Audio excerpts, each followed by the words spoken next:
I sat outside Trader Joe's for an entire week.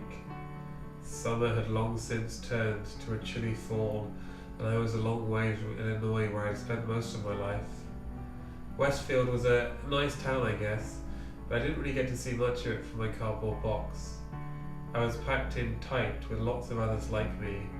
We were to be sold for $4.69. It was so demeaning. All I'd ever really wanted was for someone to care for me, to think I was cool, to accept me for what I am.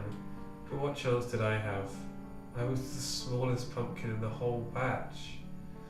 I'd been picked up and tossed aside at least 100 times, passed over for the bigger, more interesting pumpkins.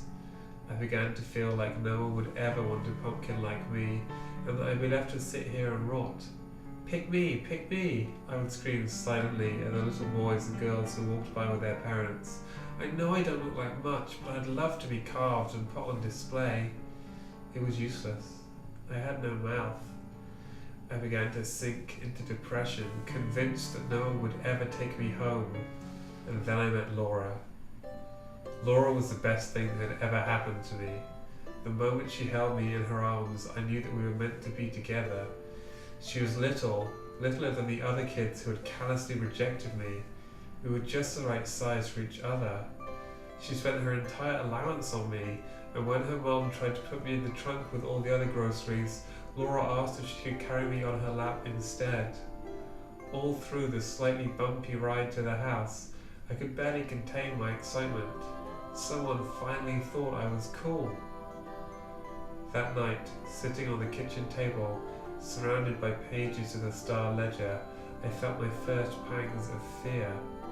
Laura and her mother stood over me, carving kit poised like a surgeon's scalpel.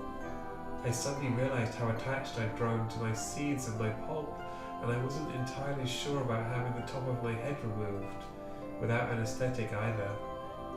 My fears proved groundless.